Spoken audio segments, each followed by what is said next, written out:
बिस्मिल्लाहिर्रहमानिर्रहीम। अस्सलाम वालेकुम। मैं हूँ खाना मानसा शहजादी। गौहर पब्लिशर्स में खुशामदीद।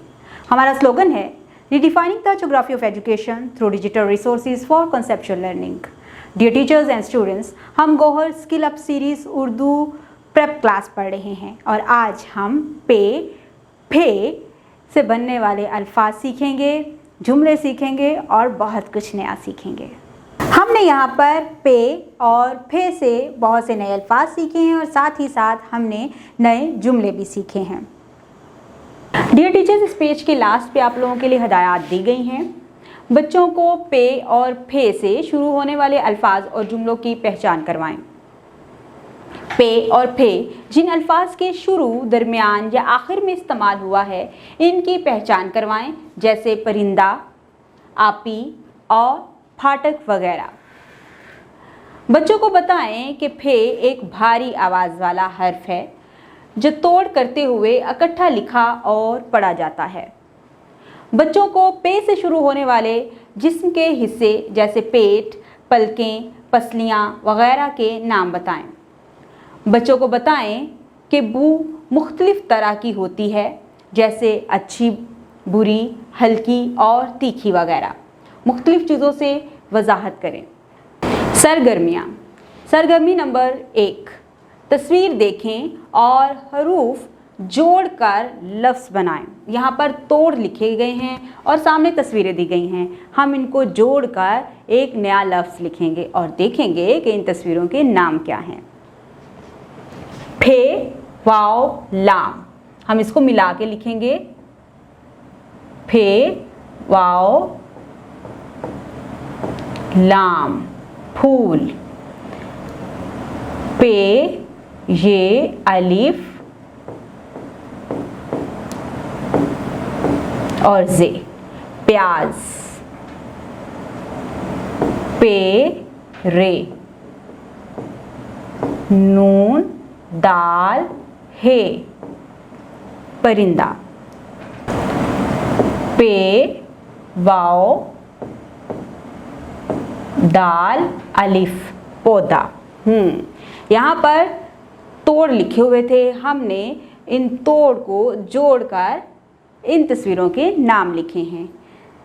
सरगर्मी नंबर 2, पौधे की तस्वीर देखकर एक जुमला बनाएं। अब हम इस पौधे को देखकर एक जुमला बनाएंगे। ये एक पौधा है। ये एक पौधा है। Very good. हमने यहाँ पर तस्वीर को देखकर एक जुमला भी लिखा है। प्यारे बच्चों, आपको पता है वो कौन सी ऐसी चीज़ है जिसके बगैर कोई भी जानदार जिंदा नहीं रह सकता? ज़रा सोच के बताओ। हवा। जी, पानी। हवा, पानी और खुराक के बगैर कोई भी जानदार जिंदा नहीं रह सकता और सबसे ज़्यादा ज़रूरी है पानी। पानी के बगैर कोई भी जानदार जिंदा नहीं रह सकता, इसलिए हमें पानी ज़ाया नहीं करना चाहिए और जब भी पानी पिएं हमें ग्लास में डालकर 3 सांस में पानी पीना चाहिए, ताकि हम सुन्नते रसूल भी पूरी करें और हम पानी को अच्छे तरीके से अपने गले में उतार सकें।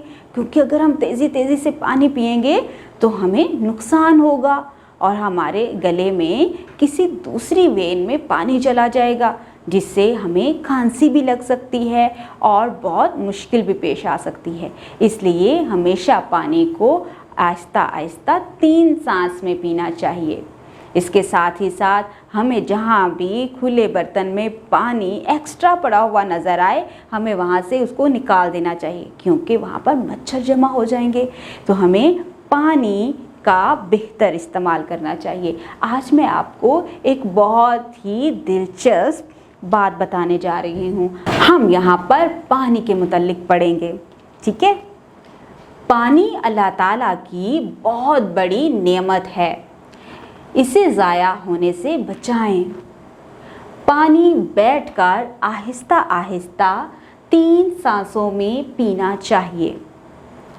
पानी हमारे जिस्म को साफ सुथरा रखता है। पौधे पानी के बगैर जिंदा नहीं रह सकते। बिल्कुल, जब कोई पौधा होता है छोटा, हम उसको पानी देते हैं तो वो एक बड़ा दरख्त बन जाता है। अगर हम उसको पानी नहीं देंगे तो वो भी मुरझा जाएगा। इसलिए हमें हर जानदार को पानी की बहुत ज़रूरत होती है। डियर टीचर्स, इस पेज के लास्ट पे आप लोगों के लिए हिदायत दी गई हैं। बच्चों को पानी की अहमियत बताएं कि पानी के बगैर कोई जानदार जिंदा नहीं रह सकता। बच्चों को पानी के इस्तेमाल के मुख्तलिफ मिसालों के ज़रिए निशानदही करवाएं। मज़ीद बताएं कि पानी को ज़ाया होने से कैसे बचाया जा सकता है। कमरा जमात में पानी 3 सांसों में पीने का बच्चों से अमली मुजाहरा करवाएं। उम्मीद करती हूँ आपने इस वीडियो से बहुत कुछ सीखा होगा। मज़ीद सीखने और जानने के लिए हमारे साथ रहिएगा। मिलते हैं अगली वीडियो में, तब तक अपना बहुत सारा ख्याल रखिएगा। खुदा हाफिज़।